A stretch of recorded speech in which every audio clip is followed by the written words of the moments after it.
Welcome to Beyond the Beard podcast. This is the media arm for the Brotherhood community, where we talk everything mental health. My name is Naoki Nayati, and I'm the founder of the Brotherhood, a men's mental health space devoted to helping men improve all aspects of their lives. Today, I'm joined with Fernando Marengo Rodriguez. Is that correct, Fernando? That's fine. Yeah, okay. Pronunciation is okay. Fernando's journey bridges science and human transformation. After years as a researcher and professor in the USA, he followed a deeper calling in 2015, stepping into healing and coaching by 2019. And then since then, he has helped over 3,000 clients across 28 different countries. In 2023, he created a biofeedback system that helps people beat stress, anxiety, depression in as little as 4 weeks. So what he does here is he sort of, from my understanding, utilizes ancient wisdom with modern engineering. So it's going to be an amazing podcast. Can't wait to get into it and hear a bit more about what you do. So, Fernando, the first question to start is, well, first of all, how are you? And secondly, what is it exactly that you do? So you can explain to the listeners. Thank you very much, Naoki, for this space. I'm very blessed to be here, and I'm very, very happy you asked me how I am. I'm very happy, and I feel blessed to be here in this wonderful space with other brothers here. And what motivated me here to be sharing this space is an urgent need to cultivate mental health. Possibly 30 years ago, the story was going to be very different. But now, because of the influence of many sources of, I would say, distractions rather than information, we have too many sources of distractions, external distractions, that take us ourselves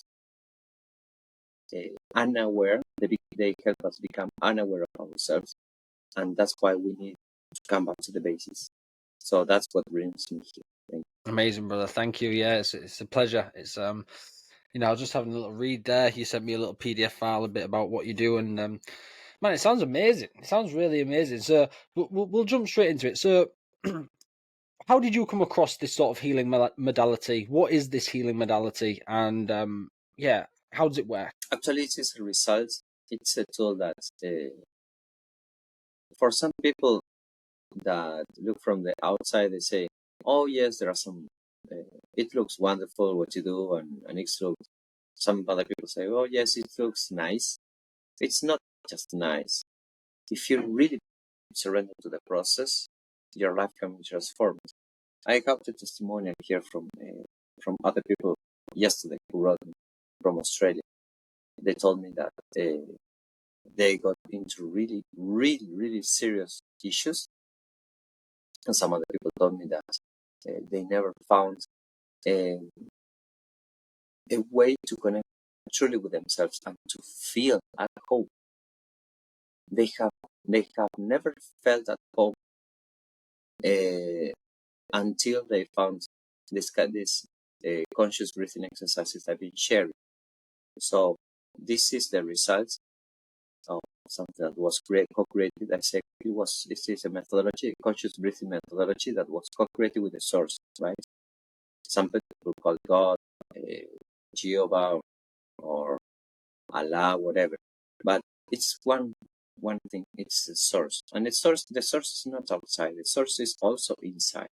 If we truly connect with the source from our heart, regardless of our religious belief, then we can connect truly with our source of inner peace. And this is for anyone, because we are all human beings here.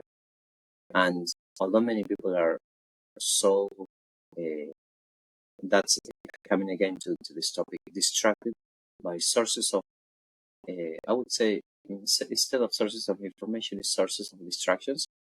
They tell us what to do, how to behave, and how which standards we have to follow, and things like that. People are so distracted by external influences that they forgot to connect with themselves. So after I studied electronics engineer, and I graduated in 2005, and then I graduated as a doctor engineer in 2008 in record time. I started to work as a scientific researcher, and at the university in Argentina and then in Brazil. And I was all the time confronting my colleagues. What are you doing here? What is the purpose behind all of this that you're doing here? And most of my colleagues say, oh, well, it's what I have here. It's what I know what to do. And I was unhappy with that answer. And I was asking myself, is this what life is really about? Or is this something else? And does it make sense to live life just to go to work and pay the bills? Is that all what life is about? Is that the main reason why I came here? So, and I was asking myself, there should be something else that makes life so much more exciting and so much more profound and meaningful. Because I'm not here just to pay the bills. What's the purpose of that? That doesn't make sense for me. Oh, in 2015, I was working as an engineer for a company in the US for biofeedback devices. And then in 2000, at the end of that year, 2015, I started working in the self-healing process through different trainings, especially using tools related with nature, contact with nature, or neo-shamanic tools. And that's where my life started to change. That's where I started to heal very serious trauma. And I said to myself, oh, now it makes sense. I've been looking for a spiritual teacher for 20 years. And after 20 years of search, I finally found one that is congruent and he does what he teaches. And it is not easy to find someone like that nowadays. It should be, but it is not easy. And our leaders in the world, they don't do what they teach, according to what I see. And there are so many people saying one thing and doing another thing, which is not congruent. So we have to be congruent with ourselves. We have to be the example for ourselves and for the future generations, for our children, for instance.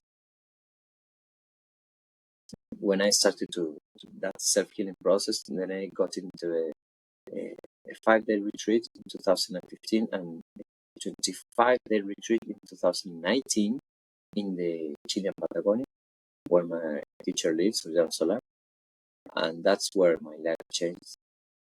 In 2019, I started to be a coach. I decided, and I started to be a coach, and since then I've been helping about 3,000 people, 500 individual clients, and 2,000 group clients from 28 countries.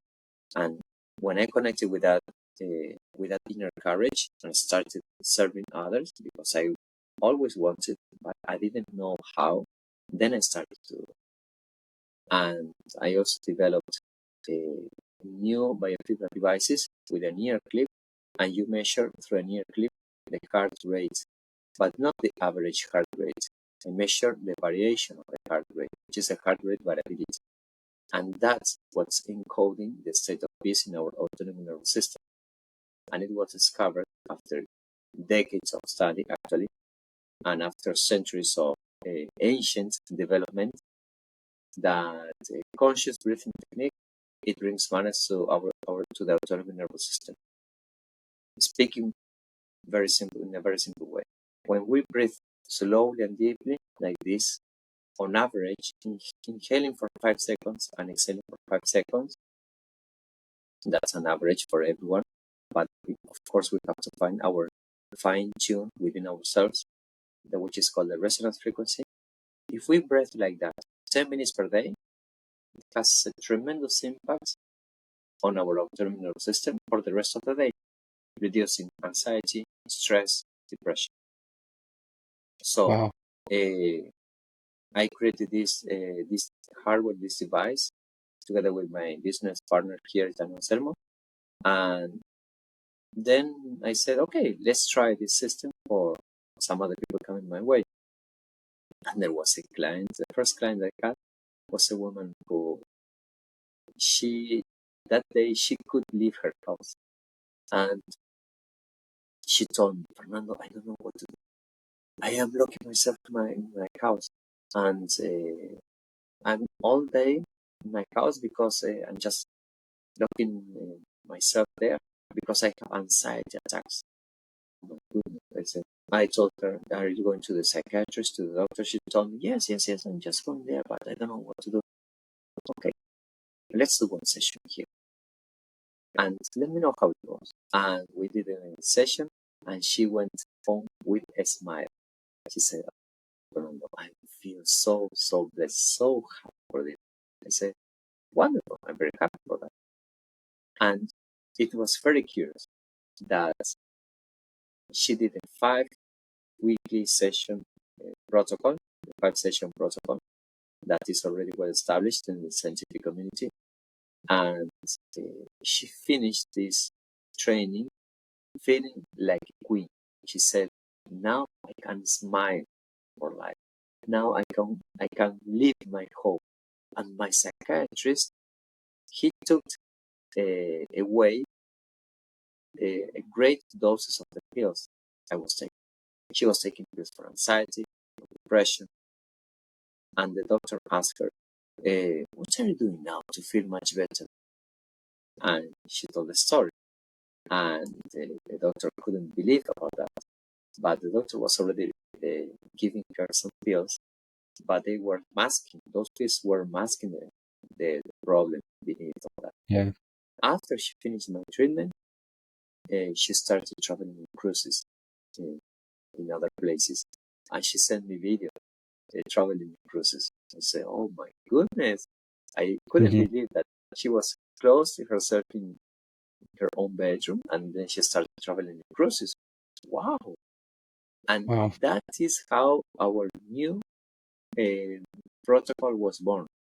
I was using the classical protocol of Professor Porlerer, the 5-session protocol of Professor Porlerer, and then I added intuitively some other tools, drummings, mantras, and then it was added the light language. So when I added those ingredients in these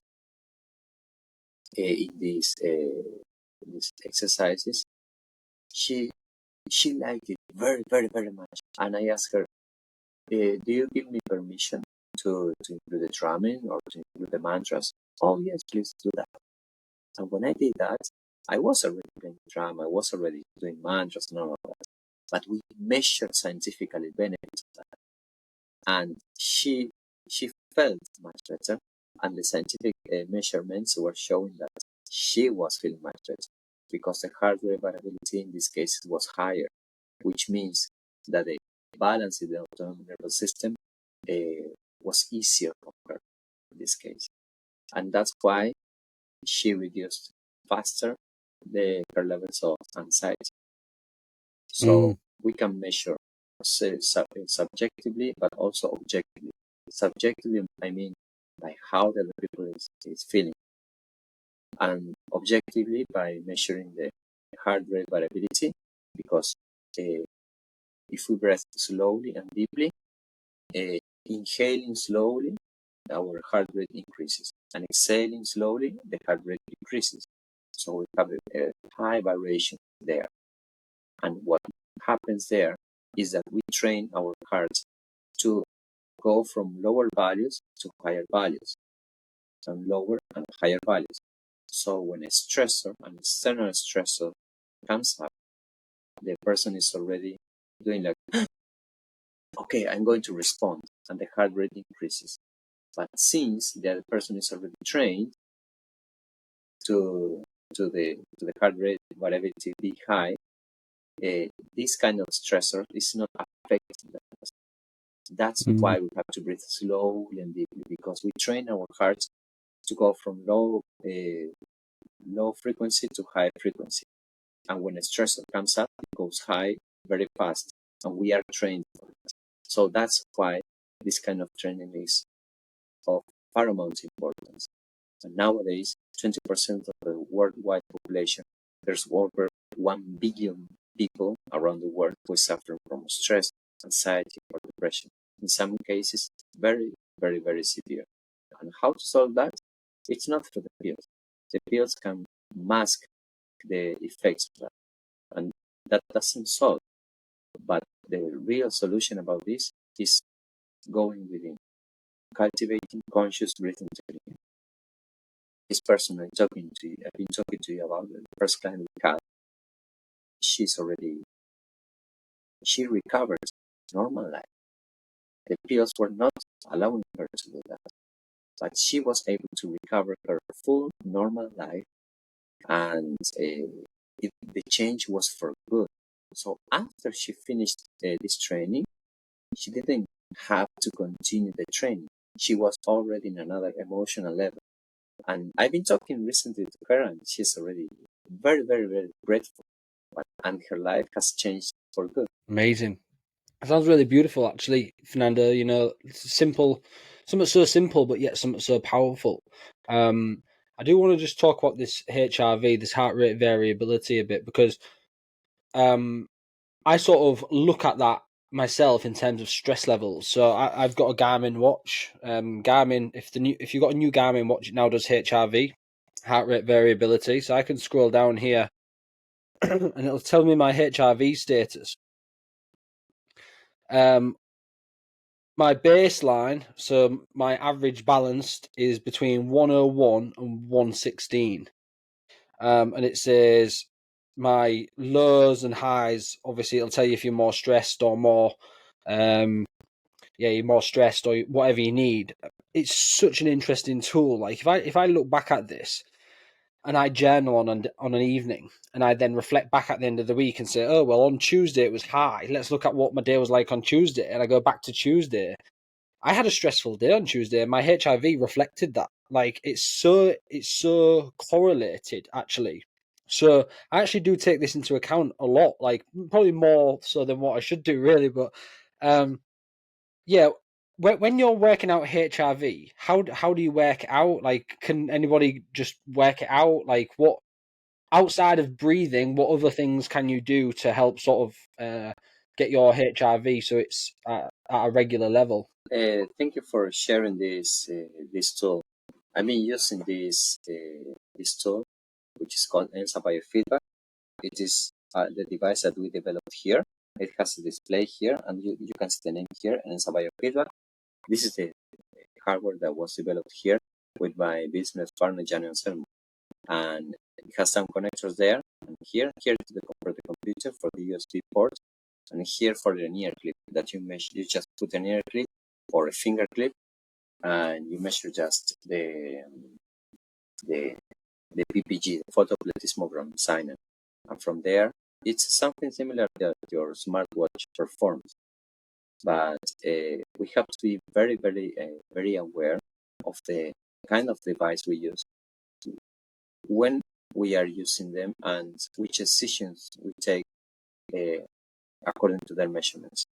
And there is a scientific, there's a website that was already developed by a Swiss friend. His name is Patrick Serka, and he has developed this SatCard app. And this app is another option that works with polar devices instead of Garmin, polar devices. And he wrote an article in his website that wristbands, they could be, its precision is not as good as other bands that go here in this part of the body or in the arm, right? Because here it is the motion artifact is lower. So how much you can trust on the data from the device that goes here in this part of the body, it's more trustworthy than in a wristband. Okay, the wristband is trustworthy when you're going to sleep because you just move very, very, very, very little. That's why the measurement in these devices that as you have with the Garmin, in the wristband is more trustworthy when you are still. Okay, and because you have less motion artifacts, I mean less noises produced by movements, physical movements. That's what I mean. And he speaks about that very often. And I can suggest you his website, and I already wrote a summary of his papers on my Facebook profile, and because that information is very important. But there is a risk, and the risk is that we get too focused on the numbers, or too focused on, this is what is getting the number, this is how I'm feeling. So we start to pay too much attention to an external device. The external device is useful, but it is just a hint. What truly matters is how we feel, and that is what we really need to pay attention to. How we feel, yes, that is the most important thing. And the external device gives a number, which is, yes, some kind of validation, which is fine. But the most important thing is how we feel that. Maybe because we are distracted, yes, we need an external device to confirm how we are feeling, or to confirm what we need to do. And that is totally fine. So what I would recommend, just to make it easy, is to just wake up and perform 10 minutes of conscious breathing practices. Breathing slowly and deeply. If you can do that, cultivating gratitude for the beautiful day, for the beautiful sunrise, for having a house, for having a shower, for having clothes, for having a life, for being alive. We have so many things to be grateful for. So we don't need any kind of external technology to feel better. In fact, our ancestors, they were happier than we are. How is it that we have so much abundance now? Because they were not that distracted as we are. So we need to get less distracted by focusing more on ourselves. And yes, external devices, yes, they are useful, but there is a risk of us paying too much attention to them. Does it answer your question? Yeah, perfect. Yep. Thank you. Something I do want to come back to is your retreats, the 2 retreats that you did. You said that you did a retreat in 2015, and then you did a 25-day retreat. Before you went into these retreats, sort of, was you struggling with anything in particular? And then when you went into the retreats, what was the retreat like?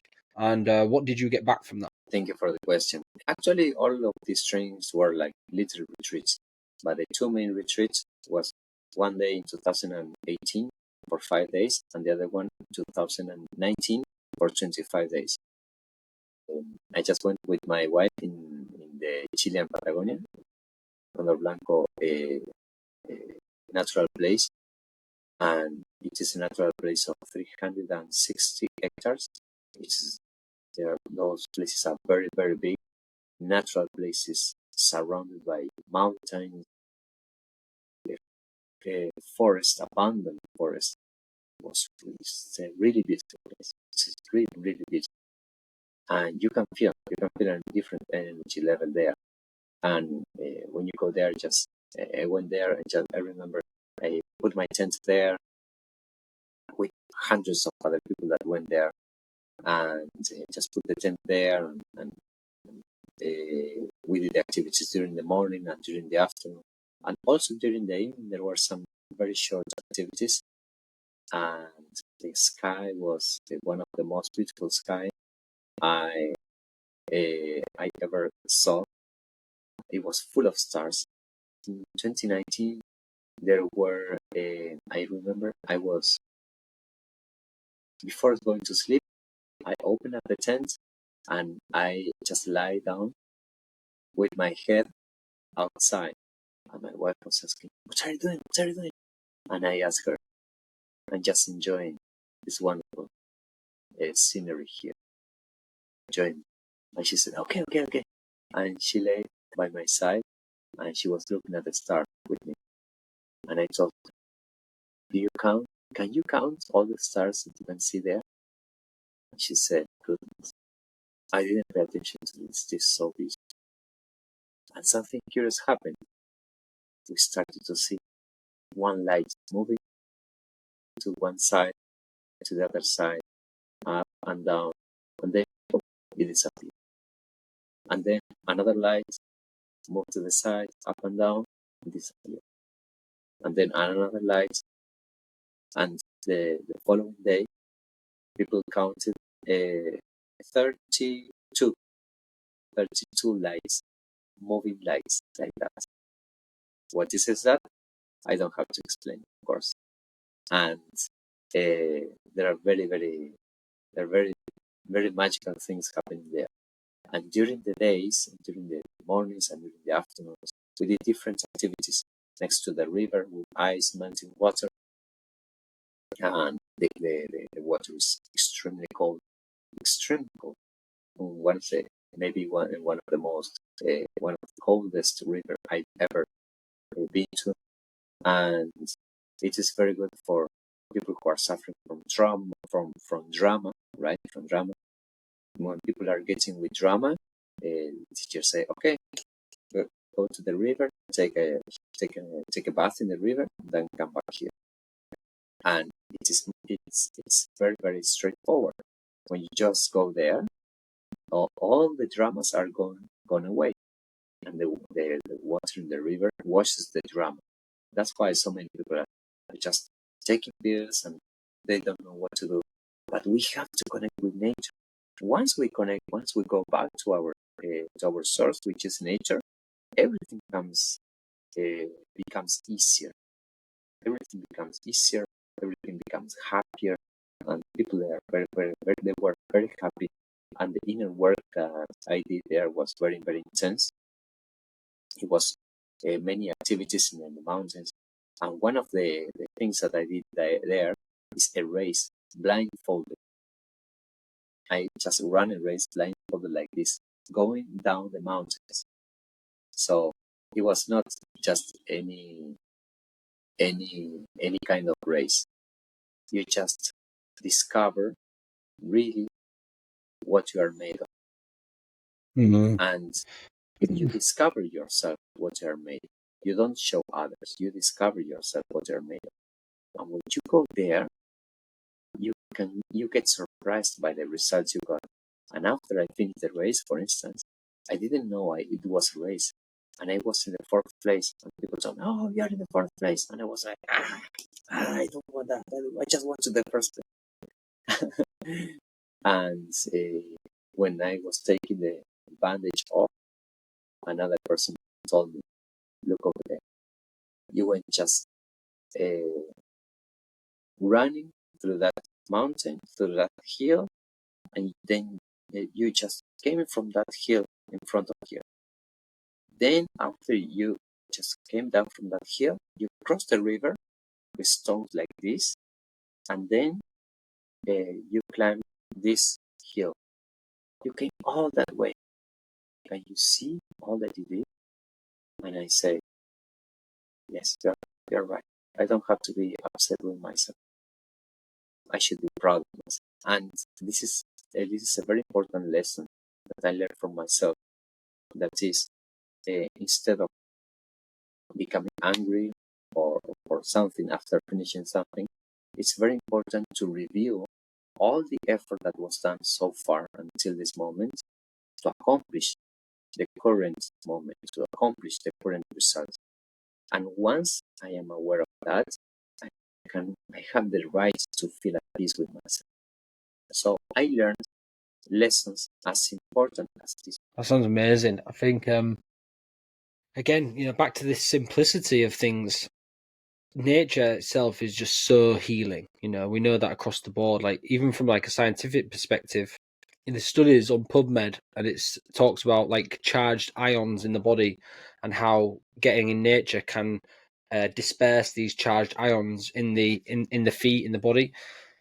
So when clients come to me, one of the first things that I check multiple things on the first day, but they are literally your diet. How's your diet?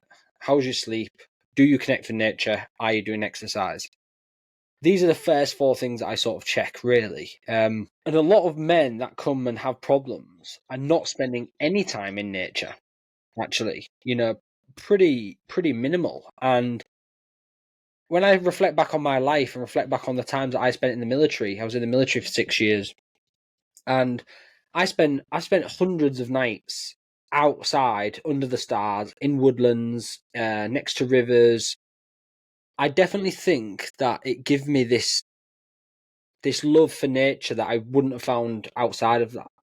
I know that when I feel anxious, when my heart rate increases and I'm thinking, oh, something's happening in my body, I can feel this dysregulation, maybe I have an argument, maybe something triggers me, a past wound. If I go spend half an hour in nature, just half an hour, I literally do not need more than that, half an hour walking around, within the first 5 minutes, I get my breath back. I'm like, it's almost like I sit back inside of myself. I'm like, welcome back to the body, And then as I progress through this half an hour, I feel more connected to earth, to myself. I can hear better. I can have a conversation because I'm not in my mind thinking about thoughts. I'm in my body feeling the sensations of earth, wind, rain, the ground underneath my feet. I think nature is very, very, very, very, very healing. Do you have you done any research on that in your own practices? Like with you having a bit more of a scientific background, have you done any research into nature, or is that something that you would like look at? I had, yes, I did some. I remember that I finished one of the biofeedback sessions with an amazing client here in Vernopolis. This was 6 months ago, I think. And I had I had 4 weekly sessions with this client. And then I told her, we're going to do the fifth session. The fifth session we're going to do on the beach. And she told me, oh yes, I love the idea. I love the idea. But this was on purpose. This was not just an adventure. This was a proposal that I wanted to measure because I love outdoor activities. I go periodically to go hiking in nature. My son is 4 years old, and I've been taking him with my wife since he was 2 months old. So when he was here like this in my, I don't know the name, but I was taking him when he was a In little your arm? baby. I was taking him to nature. I told my wife, let's take him to nature little by little. He has to be integrated with nature. And nowadays he's very, very, very strong. And Yeah. I tell him, you're strong like a bull. I say, yes, I'm strong like a bull. And he loves hiking with us. And when I took this client and invited this client to go to nature, it was during the sunset. It was 6:30 p.m. and it was on the beach. And I told her, okay, let's go to this beach, and the sun is going to the sunset is in that direction, right in front. So we were looking at the west. We were sitting on the stairs in front of the beach, and next and also in front of the sun, because it was already the sunset. So we chose that magical place and moment because that was the moment where she could cultivate an extraordinary sense of gratitude, and she started to to to, to cry out of emotion. She said, "Oh, Fernando, I didn't feel this ever before. Feeling this wonderful sensation, looking at the sunset, feeling the waves caressing and the winds caressing my hair. I cannot be more grateful like this. I can't be more grateful for you for all this situation." And the measurements, because of the wind, it was a windy day. It was full of artifacts, and her earlobe was already moving like this because of the wind. So the measurements that we did there were quite contaminated with motion artifacts. However, some measurements that I did showed that the heart rate variability was really, really, really high, and it it matched exactly how she was feeling. She was feeling a tremendous sense of gratitude. She told me she reported to have seen God.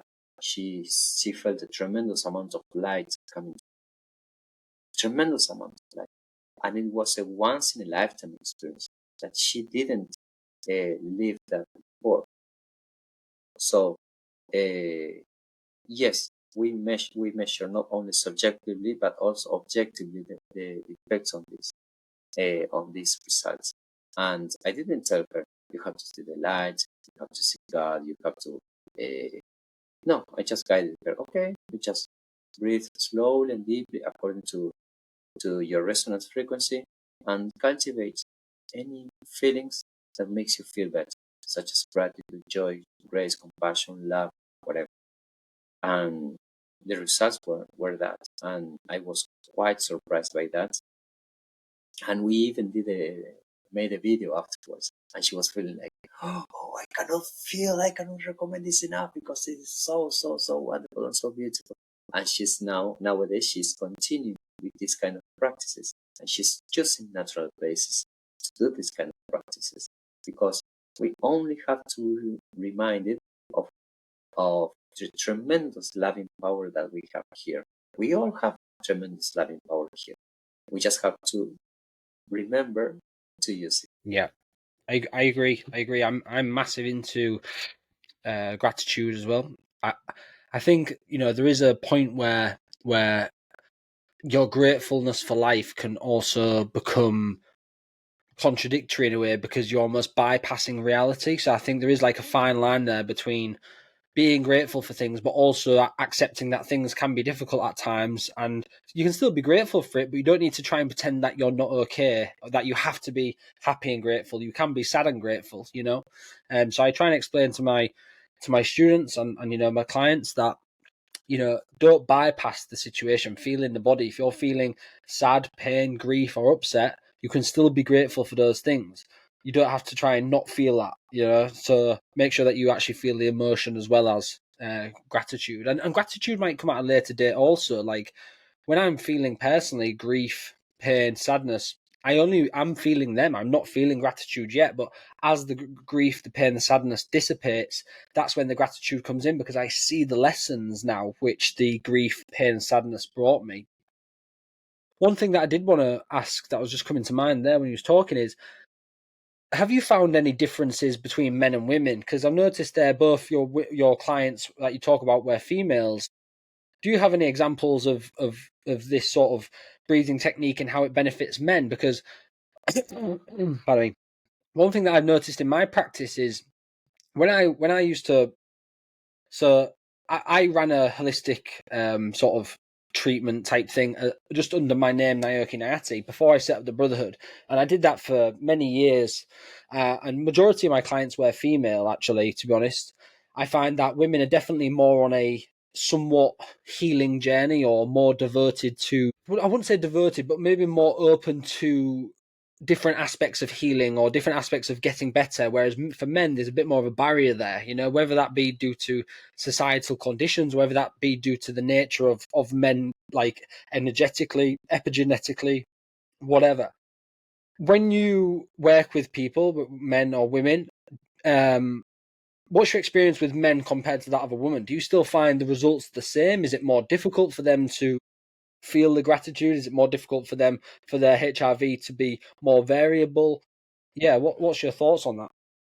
Well, thank you for asking that, and this is a very important question that guides some cultural patterns, especially the following. For centuries, men were taught not to connect with their feelings. Men, when we were boys, our parents say, "Hey, men don't cry," or things like that, right? So we all heard that, and we were taught, not to connect or to avoid or to avoid our feelings or to ignore our feelings. So, and that's a consequence that when we grew up and we became men, we forgot to connect deeply with our own feelings. And of course, many years ago, our ancestors, the women, were used to stay at home, take care of the kids, and they were talking to each other and to raise the children, right? And meanwhile, the men were already organizing in groups, in silent mode, looking for going for hunts. So, shh, the prey is over there. Stay silent. And we were cultivating silence when we were about to get a prey. Okay, now let's attack. Boom, let's attack the prey. We're just hunting there, and we are bringing now the, the prey to our house, and we were providing those ancestors, masculine ancestors, were providing the home or providing the food for the home. So that's how things work many centuries ago. And as a consequence, men were taught not to talk too much about their feelings, just to make silence and to go out there and to bring home what they have to bring. And women were taught to just to share with each other and to raise their children. Nowadays, the thing is, the consequence of this is that men are still not connecting themselves truly, honestly with their feelings because they are seen as weak, right? As weak men. They are seen, we are seen as weak. We are seen as vulnerable. We don't have to be vulnerable. We have to be strong. But the thing of this, and I have only a few men, a few clients, masculine clients. Most clients of mine are women, and men are not that open to share their feelings.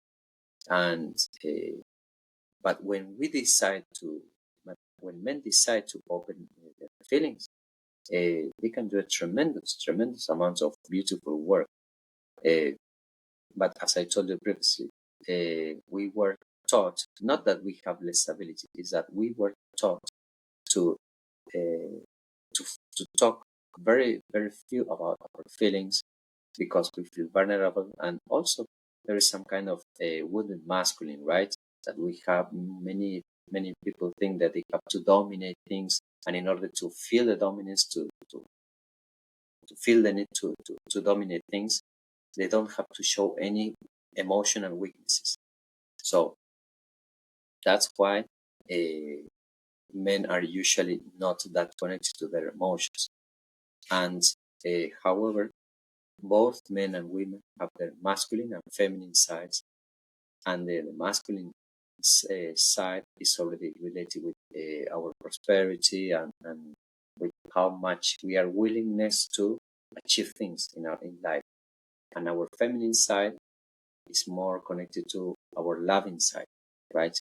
What happens nowadays is that there are many men already connected with more connected with their feminine side. They are more connected with their loving side, and this is something beautiful.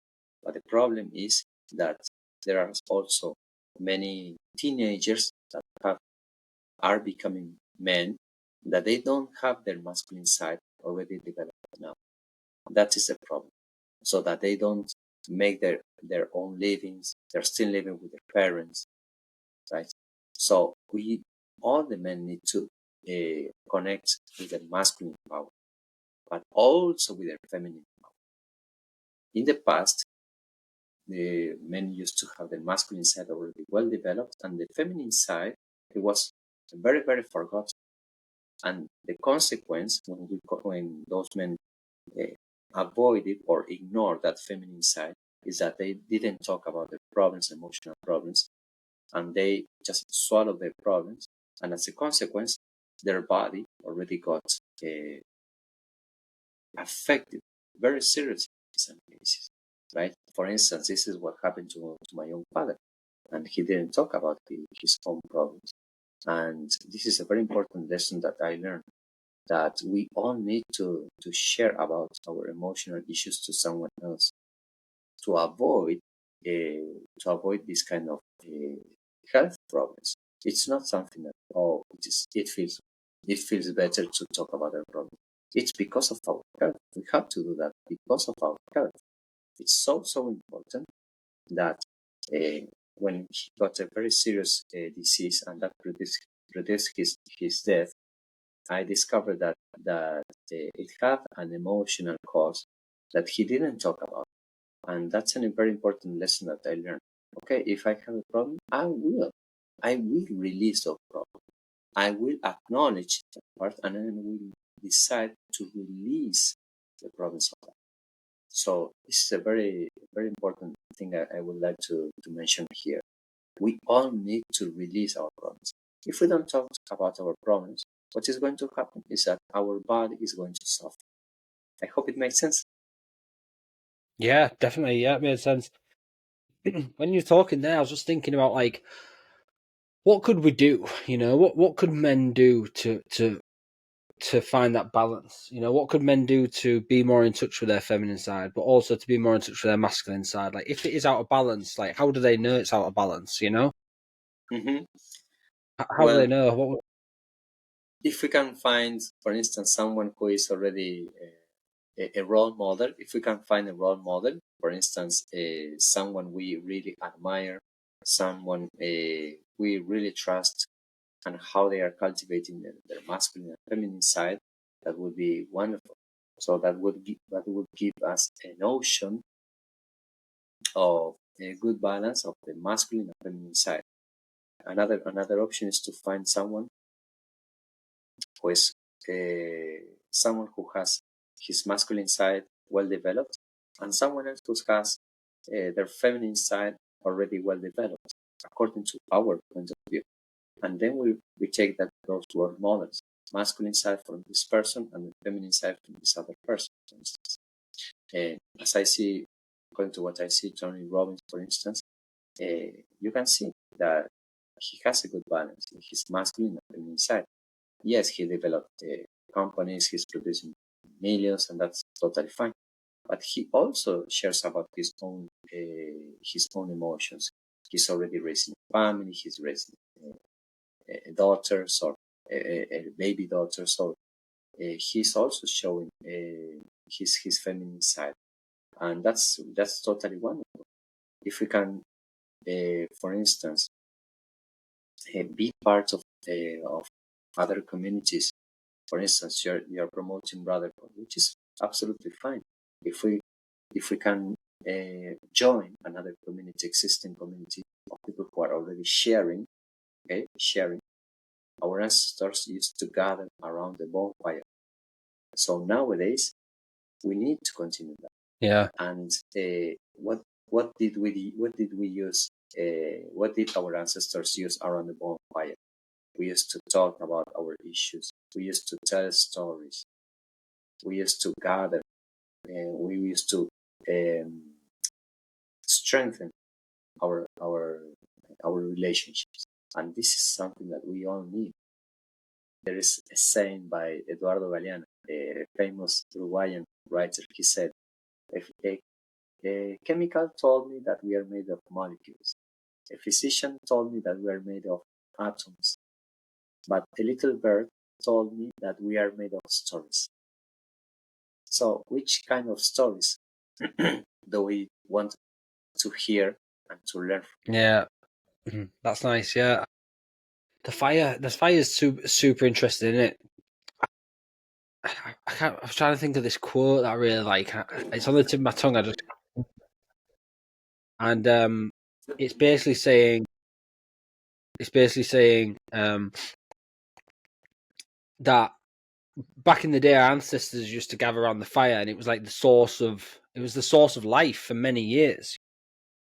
Where we cooked, we warmed up after going out on the hunt. Maybe we was wet. We dried clothes. We dried skins to make more clothes. There's loads of things that you do around the fire. I was just thinking there, why does nature help so much? Like, I get it from like a perspective of grounding, you know, taking your shoes off and walking barefoot on the earth and doing things like that. I really get it. Like, But like the fire, like all I have to do now is go stand around a fire for a few hours and talk to my friends, and I feel so much better. Like even sometimes not even talking, just being next to a fire and sitting next to a fire has such an amazing effect on people's lives. Like, and even people that are not on a spiritual journey. Like I see people going down to the beach. I live in Ireland now, and I see people going down to the beach and making fires all night and just sitting there.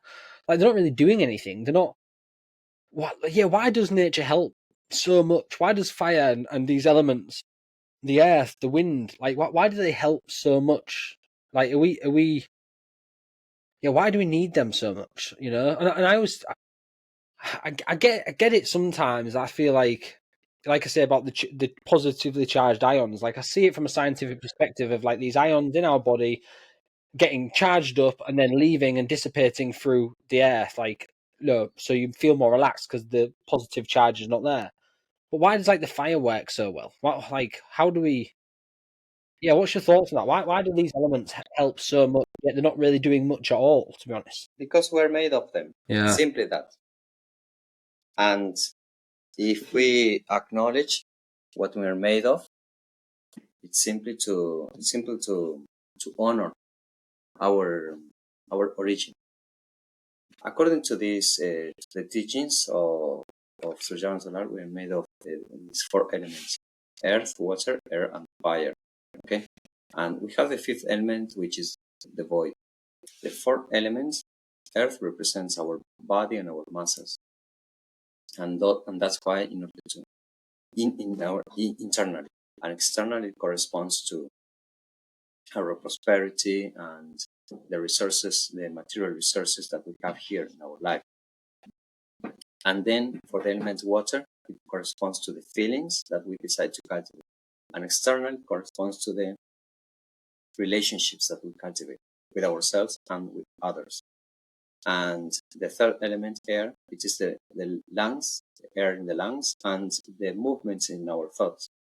And externally corresponds to studies, arts and travel, how we communicate with others, and also our intuition. And finally, for the element fire, it corresponds to internally to the spirit and to the temperature in our body, and externally corresponds to the legacy that we have here, that the spiritual path we choose, and the philanthropy we cultivate. So if we honor this philosophy and we connect with the 4 elements, then it's natural for us to just get in resonance with ourselves. So that's why when we connect with the fire represents also transmutation, transformation. And if we connect, we just gather around the bonfire, it's natural that we feel like hypnotized by the fire, right? Because the fire helps us to transmute, and we can even make different offerings for the element fire. For instance, a little piece of tobacco, and the tobacco, cannabis, and all these substances are very sacred substances. It's another story that many other people, they just use it for fun, which is not the aim here. The aim here is to use these resources with respect. And if we set the right intentions and use the resources with respect, for instance, we grab a little piece of tobacco and give it as an offering to the element fire in the bonfire, and we can say, okay, I want to transform these feelings that I'm feeling of, let's say, anger or rage or something else, and I want this to transform into peace, and you just blow it to the element fire. If you set the right intention, you can feel that afterwards your feelings are going to be transmitted. But we have to, in order to connect with those elements, first we need to acknowledge that they are there. We have to respect those elements. I mean, not contaminating, not destroying these elements. And the other stage is friendship, and then the other is integration. Friendship is that when you can ask for help for those elements and they help. And integration is that they become one with you, right? And you don't need to ask for help. They are going to guide you. And you can reach those stages. I know some people who go those stages, right? So they are guided when they go to the element next to a river. The river brings the right message. Say, hey, go to that place, talk to that person, or you can stay here until you decide, or things like that. They don't tell us the whole story because that's our ego talking on our behalf. But if we get only very precise messages, it's those elements talking to us. And when it happens, that's when the magic happens. And that is available for everyone.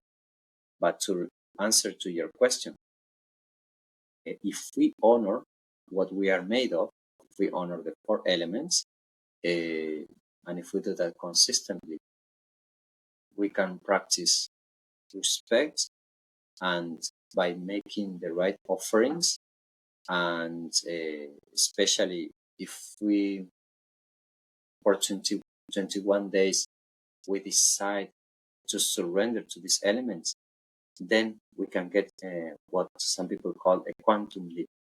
For instance, getting into the water, just kneel down in front of the water and cry out of the emotions that you have.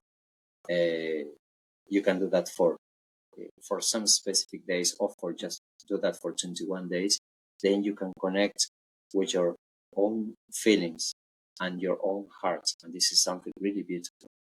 Another thing is that if you just take your clothes out and receive the winds in your own skin and enjoy the wind there, if you do that for 21 days, you can connect with the element air. And you can feel the message from the element air. And for the element fire, if you just you can meditate watching a candle without closing your eyes for 3 minutes straight, without closing your eyes. Blinking. Yeah. Exactly, without blinking. Then that is going to help you connect deeper with your own spirit, with your inner element fire.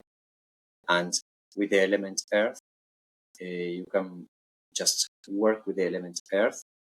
And when you do that, you cannot feel stress, right? And such as Siskat came here because she felt invited to come here. You can feel the when you put your hands on the ground, you don't feel stress. You feel yourself grounded. When you see someone else working with the element earth, they are never stressed. So for some people say, "Oh, I am so stressed," you tell them, instead of telling them, "Oh, take some pills," you tell them, "Okay, go gardening there and see how you feel." It's so simple, so simple. And nature is so wise. We have to come back to the basics. And some people say, I'm just getting into drama, or these people is I think my partner is cheating me, or things like that. You say, okay, go next to the river. There's a lake next to you, which is with cold water. It's even better. Go take a bath there now. And if you go there, the drama will go away. You see, life is so simple. We just need to get connected to Mother Nature. If we connect back to our basis, then life becomes easier. Do you think that spirituality is necessary for men to improve their lives? Because when I first started this journey 10 years ago now, I started as a holistic therapist. You know, I was looking into shamanism, and as my journey's developed over the last 10 years, I'm now, last few years, really focused just on personal development, on tools like breathing, like, mindfulness, a bit of meditation, but also incorporating like psychotherapy, somatic exercises, like what the body's feeling and how we can sort of work with the body. But, often a lot of people find that their lives improve through some form of spirituality. Do you think that spirituality is needed for growth, for men to feel better, or do you feel like you can get better without spiritual sort of development? Because if you look at ancestors, like majority of our ancestors pretty much believed in something, across the board. Like whether that be the Mayans, the Aztecs from South America, the Shipibo tribes from Peru or whatever, or whether that be from Norway, Scandinavia, thinking about Odin, Thor, or whether that be Christians, or whether that be Jews. Somebody always believes in something, and I feel like this sort of existential, esoteric belief was sort of more common back in the day, whereas now, because we are so focused on our phones and reels and work 9 to 5 and doing all this stuff, it takes us away from the. And when I say spirituality, I don't mean believing in ghosts or spirits. I mean a sense of belonging or sense of connectedness to something greater than yourself. That could be God, that could be Allah, that could be Moses, Jesus, or it could be your local woodland. It doesn't have to be this crazy all-seeing, all-knowing entity of sorts. It literally could just be your local woodland or a pond or the park. A sense of belonging, a feeling of connectedness. Do you think that spirituality is needed for growth? If we don't know who we are and what we come from, how are we going to know where we are going? In fact, these are the most three important questions we can ask for ourselves: who you are, where do you come from, where you are going. And I even asked myself, where were you before coming here? And we share some stories about this, and he tells me where he comes from, because very little children, they know where they come. As time passes by, we are educated, or we are conditioned actually by the society, that we need to have certain beliefs. We need even a system, we need a religion, when we need things like that. And the truth is that we don't need any religion. Some people, they don't need, because they don't have any other way. They don't want to do their own inner process, and they don't need someone else to tell them, oh, you have to believe in this and that and that. They have to believe. Belief is here. But when you experience here, you don't need to believe. That's the answer. There's a saying that says, hell is for those who need. Religion is for those who are afraid of going to hell. And spirituality is for those who have been in hell. Right? So if we connect with our own sensations on a daily basis, and we connect to that divine spark of who we are, even by doing a very short morning rituals. I mean, physical exercise, cold shower, writing the goals of the day, visualizing them, and meditating. This is what I do every day. And if we do that on a consistent basis, without having to believe in God or any divine entity, just connect to myself, then one day, I will receive a message. Okay, you have to do this, or do that, or do that. You are going to feel different. You're going to feel very, very different. And at that stage, you won't need anyone else to tell you what you have to do, or what you need to do, or what you need to stop doing.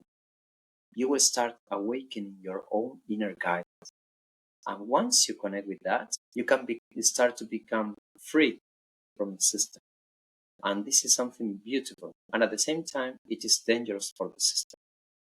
So we need to be discreet in this kind of journey, because of course the system doesn't want people to be free, totally free. That's why there are religions, and that's why there are so many other this kind of organizations, because they are organizations made by men who tell other people what they have to do and what they have to believe. But the truth is that no one has the right to say that to us.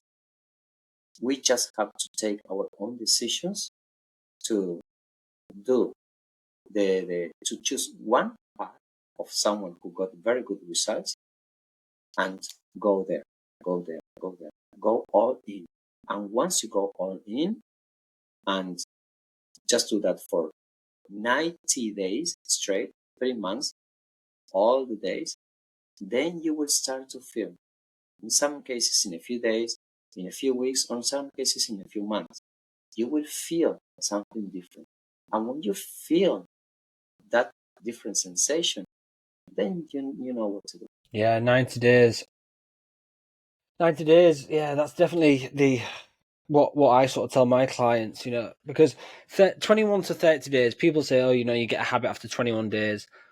Like, a habit's great, but you haven't really experienced anything yet, even the things that I don't necessarily believe in, I would always try and practice it for at least 60 to 90 days, really. But 90 days is like the perfect amount because it gives you a chance to sort of come up with your own feelings, ideas, sensations, whatever about the situation. You can decide for you as an individual, does this work for me or not?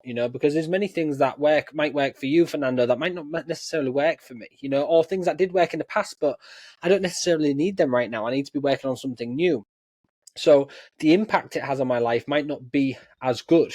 People come to me and say, oh, Naoki, I'm struggling with anxiety. Or Naoki, I can't stop thinking about suicidal ideation or whatever it may be. So I give certain tasks to certain people. Let's say you've got anxiety. I will teach you to do a bit more of a meditation at the start of the day. View life more objectively. So be able to almost sit inside yourself and say, just watch the thought come in, the feeling come in, the sensation come in, and say, oh, that's an interesting feeling or sensation. Don't try and change it. Don't try and push it out. Just observe it. Just say, wow, that's interesting. There's no emotion attached to it. It's literally just a very stoic outlook on the situation.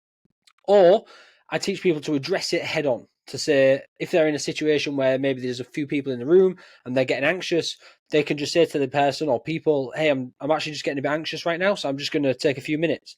Most people, 99% of people, are like, oh, God, do you need anything? Can we help you in some way? Which then alleviates the full situation. And this is what I did for many years during periods of my time where I was having, well, all my life, where I was having panic attacks.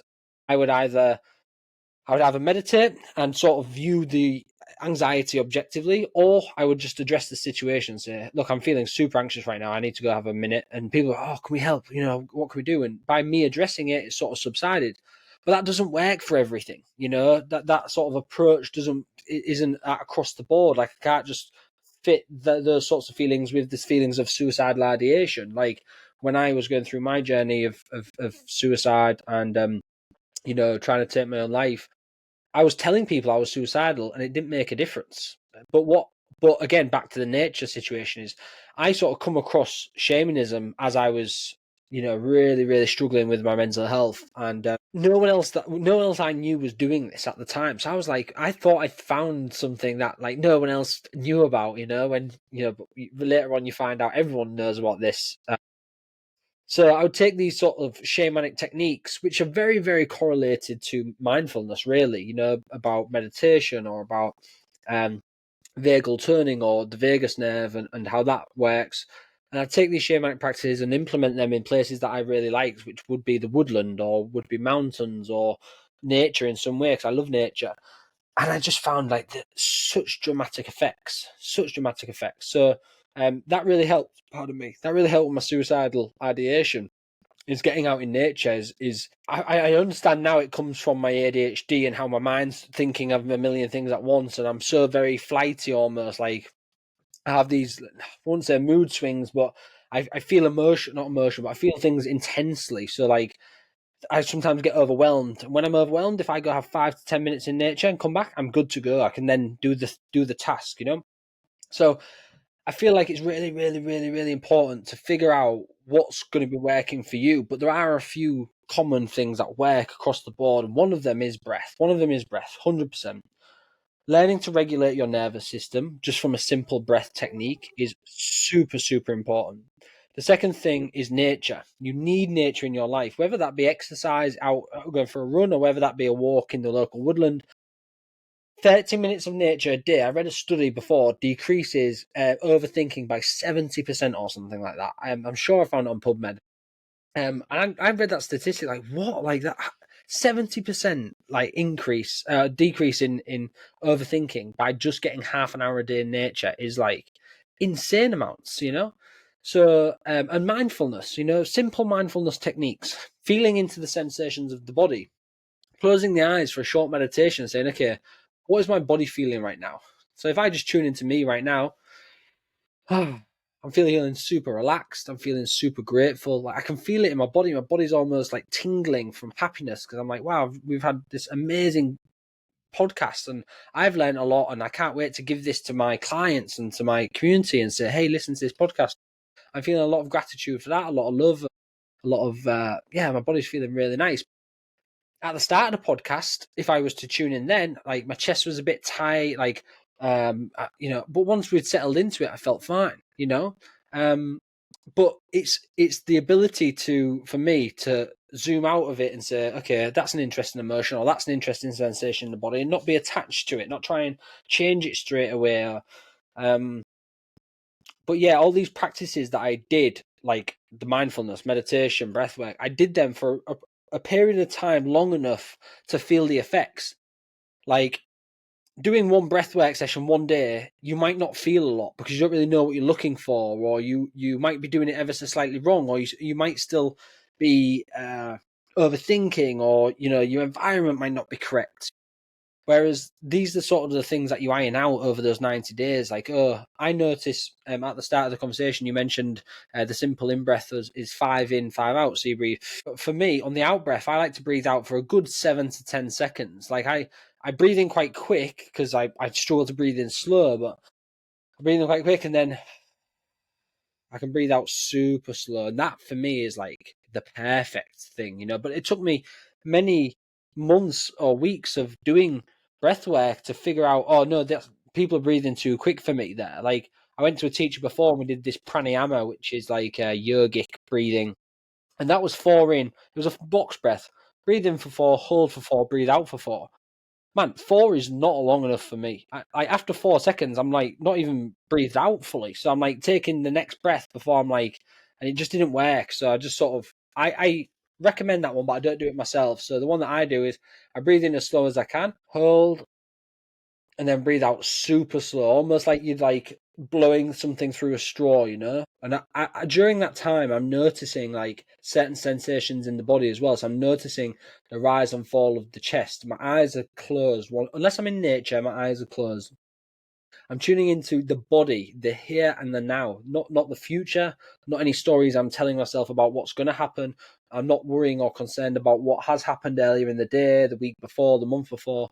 The only thing I'm bothered about or concerned about in any way, shape, or form is this moment right here, right now, with my body and how it's feeling.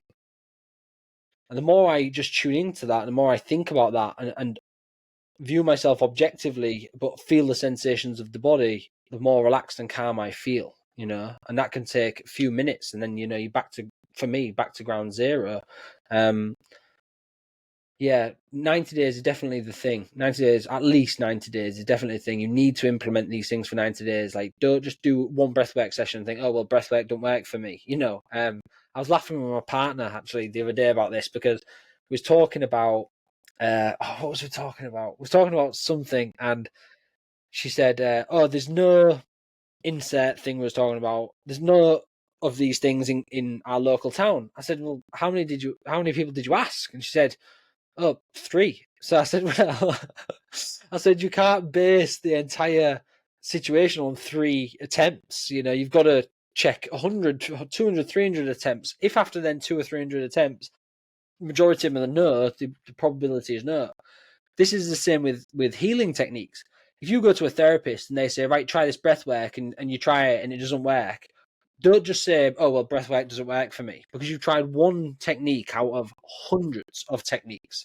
You've tried one mindfulness practice out of hundreds of mindfulness practices. So I think trying them, different ones for multiple days on end, you will get the result that you're looking for. That's super important. The 90 days is super important. Yes, and according to scientific studies, if you allow me, Cool. to reduce anxiety or stress, breathwork is more efficient than mindfulness meditation. So there is a trend which is as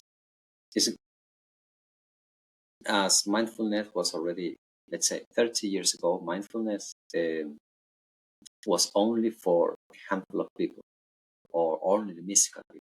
Then there were scientific studies showing evidence of the practice of mindfulness meditation. And nowadays it's already accepted worldwide. Nowadays, something similar is happening with the breathwork. And let's say 10 years ago, breathwork was only for a handful of people. But nowadays, there's more scientific evidence coming into place that states that the right breathwork is very extremely efficient. In some cases, it's more efficient than mindfulness meditation, especially for those people who are suffering from severe stress or severe anxiety. You cannot guide them. Okay, you just got to imagine these things and then imagine the white clouds, and the other person is already is next to a burnout or next to with anxiety attacks. You cannot guide that person that way. It's easier to guide them through a mechanical breath. That's why breathwork is so much more efficient for these particular cases. And most people are already falling into this. And I not only talk about adults, teenagers and even children are even victims of anxiety because they are exposed to the screens for so long that they get mental stress or mental fatigue, and it is becoming really dangerous. So that's why we all need to reduce our exposure to electronic devices and to increase the doses of self connection. Increase the doses of self connection. I mean, connection to ourselves. And there is a very simple practice that you talked about in nature. I do that many times, which is going next to a tree that I have in my backyard, and I perform a secret practice that was recommended by my teacher. I just sit down on the floor and lay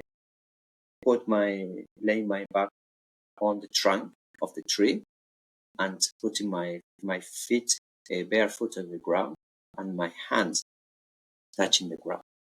And I do the meditation there.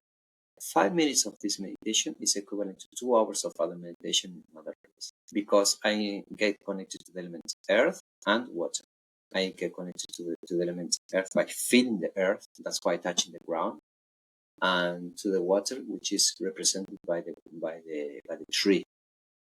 And you can even have a wonderful and a tremendous experience if you do the right practice next to a tree. Amazing. That sounds really beautiful, Fernando, actually. Yeah, I think one of the things that I did want to ask you before we sort of start rounding up is like your favorite tool. So obviously you come up with this device that you put in your ear and it sort of measures your heart rate variability, and you've sort of discussed about how like heart rate variability is important, but it's also just used as a tool.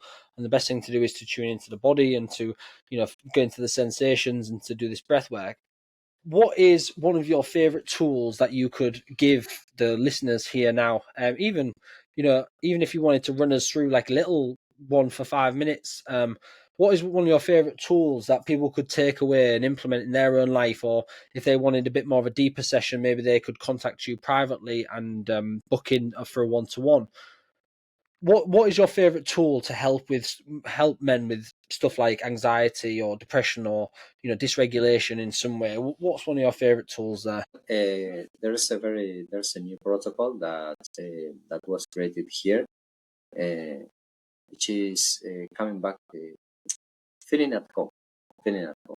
In fact, I got a testimonial yesterday from another person who told me, "Oh, this is the only time I felt at home," which is focusing on three things: the right breathing pattern. I mean, the conscious right rhythm of the conscious breathing, and cultivating the right feelings, and such as gratitude, joy, grace, compassion, love. And the other thing is to get the right auditory stimulation in the vagus nerve. And when we feel the right auditory stimulation, such as was proposed by Dr. Porges in the polyvagal theory and in his safe and sound protocol, he proposes to use a set of recordings, 5 hours of recordings, so that your vagus nerve interprets that you are in a safe space. But instead of using the recordings, I just provide other kinds of natural sounds that not only contain the right information in the frequency band that allows the auditory system to understand, allows our brain to understand that we are safe, right? Not only that, but it also contains the right information that invites people to say safe.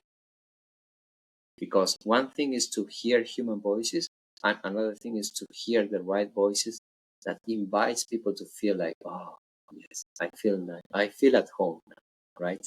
So I suggest this kind of practices not only to reduce anxiety, stress, and depression, but also to connect with our creative and intuitive mind and to connect to the source.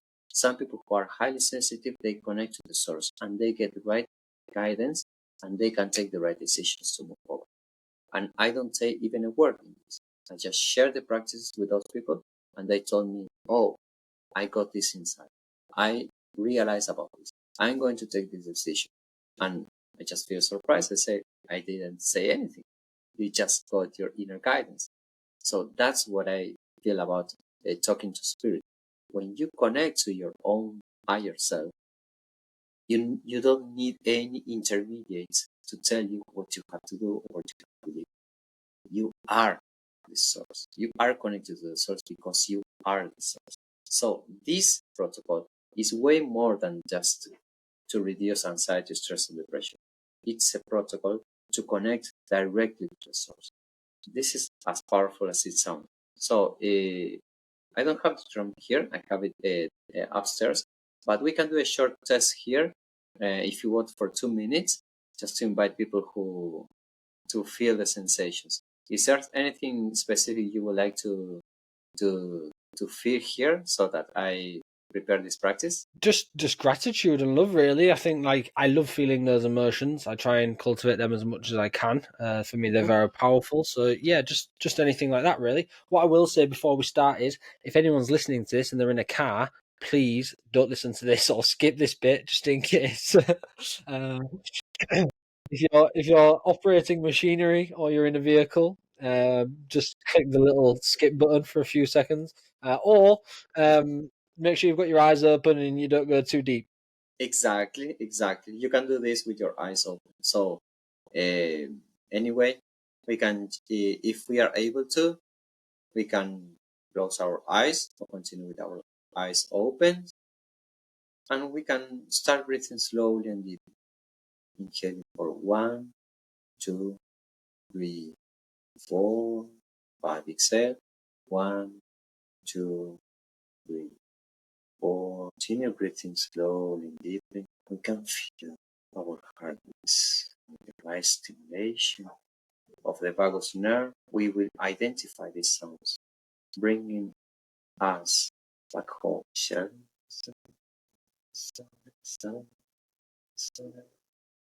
Pain and brain understands that you are in safe space.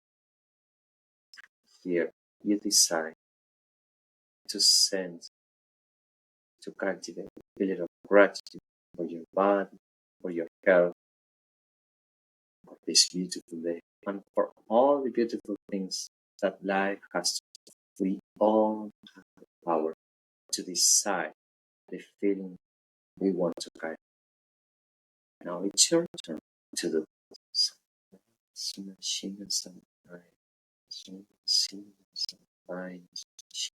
And then take a breath and slowly feeling gratitude for this.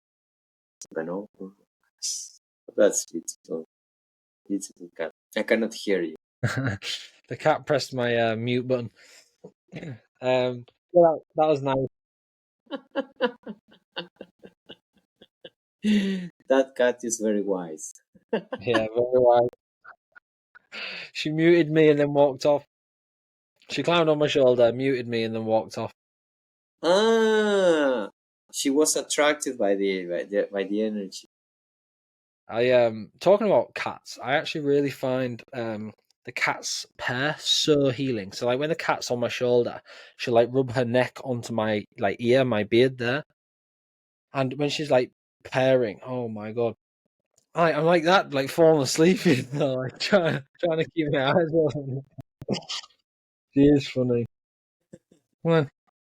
No, she ain't bothered. She ain't bothered now. She keeps meowing at me like she wants me, but she doesn't. She's just playing hard to get. Okay, Fernando. Yeah, I'm gonna wrap it up there, brother. I think we've had an amazing conversation. I've definitely learned something, and I'm sure that the viewers will definitely find something within this as well. I definitely find the viewers will find this amazing as well. And so yeah, I'm gonna round it up there, brother. Is there anything else that you would like to say before? Is there anything else you would like to say before we finish up? Yes, I just need to smile more often, to connect with nature. Go hiking. There are many beautiful places. Go to a lake, go to a river, express your gratitude for this day. Make an offering of flowers or a poem. Write a poem for the element water, which is something really beautiful. And when we decide to do that, we will start to cultivate better feelings. So that's something really has been extremely useful for me. And I wish this practice that and this conversation that we had here was useful for all of you. And I instead, although I didn't do the practice, I just guided this practice. I also felt much better. So I'm very grateful for this. No. Yeah, thank you ever so much, Fernando. Thank you for coming on, all the way from Brazil. Like, how amazing is this that the Beyond the Beard podcast is reaching new heights? So, thank you so much for coming on here. Thank you for sharing your knowledge and your expertise in the field. And I'm sure that we will have you on again at some point, maybe in the coming weeks, and we can go a bit deeper into the offerings and different things like that. So yeah, thanks ever so much for coming, brother. I hope to see you again soon, and we will catch up after this. Thank you, Bye for now. Naoki. Have a blessed day.